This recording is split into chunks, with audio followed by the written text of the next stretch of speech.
the Museum of Unspeakable Horrors, a place whispered about in hushed tones, a place where the veil between reality and nightmare thins.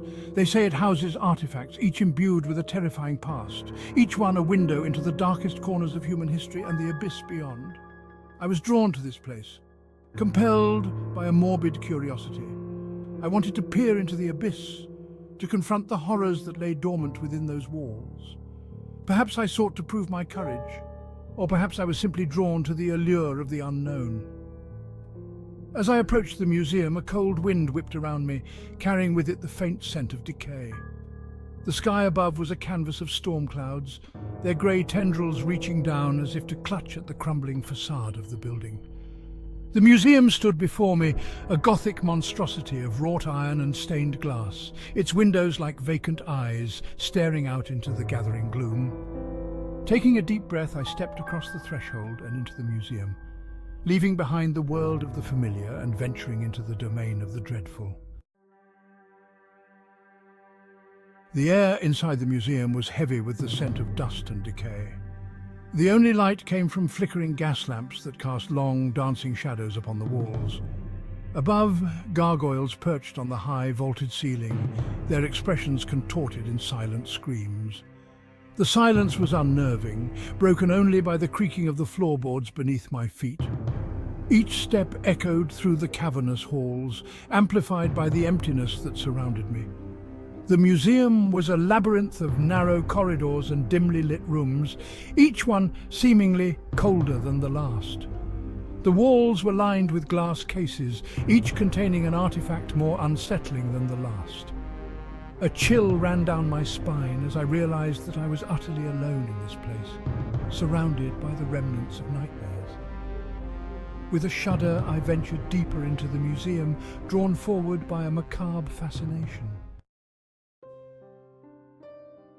In the heart of the museum hung a painting that drew me in like a moth to a flame. It was the portrait of a woman, her face contorted in an eternal expression of sorrow. Tears streamed down her cheeks, leaving streaks of glistening varnish in their wake. Her eyes, wide with an almost palpable terror, seemed to follow my every move. The plaque beneath the painting identified her as Isabella Moretti, a woman from 18th century Venice. Legend had it that Isabella was renowned for her beauty, a fact that attracted the unwelcome attention of a cruel and powerful nobleman.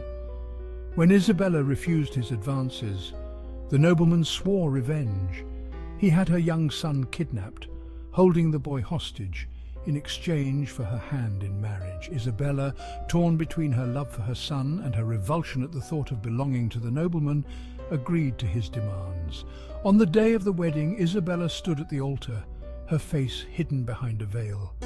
As the priest began the ceremony, a single gunshot echoed through the cathedral. Isabella, her heart filled with a sense of dread, lifted her veil to see the nobleman lying dead on the ground, a pistol clutched in his hand. In his dying breath, he had taken not only his own life, but the life of Isabella's son as well. Isabella, driven mad by grief, wandered the canals of Venice, her cries echoing through the night. She died alone, her heart forever broken. They say that her sorrow was so great, so profound, that it seeped into the very canvas of her portrait, trapping her spirit within its painted prison. As I stood before the weeping woman's portrait, I felt a cold hand grip my heart. Her pain, her despair, seemed to emanate from the canvas, washing over me in waves of icy sorrow. Section 4. The Dollmaker's Legacy, stitched with sorrow, stuffed with despair. In a dimly lit corner of the museum sat a collection of porcelain dolls. Their painted faces, frozen in expressions of childish innocence, seemed to mock the palpable aura of dread that surrounded them. These were not the cherished playthings of loving children. These were the creations of a madman, each one imbued with a piece of his shattered soul. The Dollmaker, they called him, a solitary figure who lived on the outskirts of a small village. He would spend his days crafting dolls of exquisite beauty, their porcelain skin flawless, their painted eyes sparkling with life. The villagers, though wary of the Dollmaker's eccentricities, were nonetheless captivated by his creations. They would pay handsomely for the dolls, unaware of the dark secret that lay hidden beneath their charming exteriors. Unbeknownst to the villagers, the doll maker harbored a terrible secret. He believed that he could cheat death, that he could transfer the souls of the living into his porcelain creations. He would lure unsuspecting travelers into his home, promising them food and shelter. But once inside, he would drug their food, trapping them in a waking nightmare. As his victims lay helpless, the doll maker would perform his twisted rituals, attempting to bind their souls to the dolls he had crafted. His efforts, however, were met with failure. Instead of imbuing his creations with life, he only succeeded in infusing them with the terror and despair of his victims. The dolls, once objects of beauty, were now vessels of something far more sinister. Their eyes, once sparkling with life, now seemed to gleam with an unnatural light. Their smiles, once innocent and sweet, were now twisted into grotesque parodies of joy. As I gazed upon the doll-maker's legacy, I felt a shiver run down my spine. The dolls seemed to watch me, their vacant eyes boring into my soul. Section 5. The Spectre of the Silver Screen, a Flicker of Fear Forever Frozen. In the depths of the museum, there was a room dedicated to the horrors of celluloid. The air here crackled with a strange energy. It was as if the very walls were impregnated with the terror of 1,000 screams. At the center of the room stood a vintage film projector, its lens cold and lifeless, like the eye of a long-dead beast. This was no ordinary projector. This was the projector that had been used to screen The Harbinger, a film so terrifying, so deeply unsettling, that it had driven audiences mad. The film had been shrouded in mystery from its inception.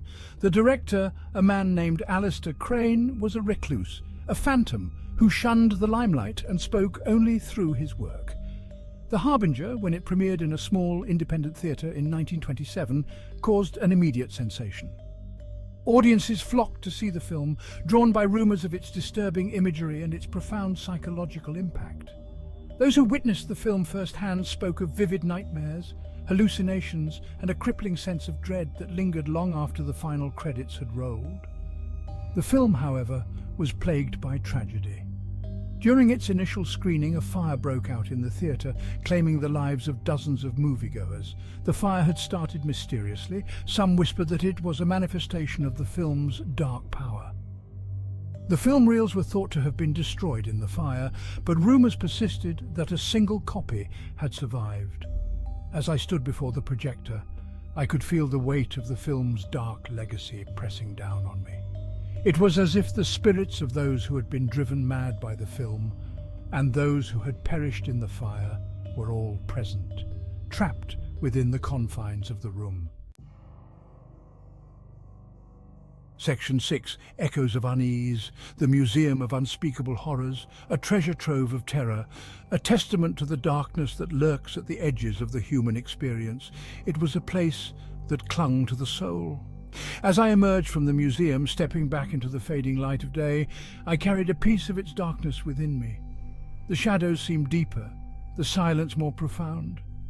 The world around me, once so familiar, now seemed tinged with a subtle but undeniable sense of unease. I realized then that the true horror of the museum lay not in its artifacts, but in its reflection of the darkness that resides within us all. For within each of us, hidden beneath the veneer of civilization, lies a primal fear, a fascination with the macabre, a morbid curiosity that draws us to the shadows. The Museum of Unspeakable Horrors served as a stark reminder of this truth. It was a place where the veil between reality and nightmare thinned, a place where we could confront the darkest aspects of our nature and emerge, perhaps, with a greater understanding of the fragility of our own sanity.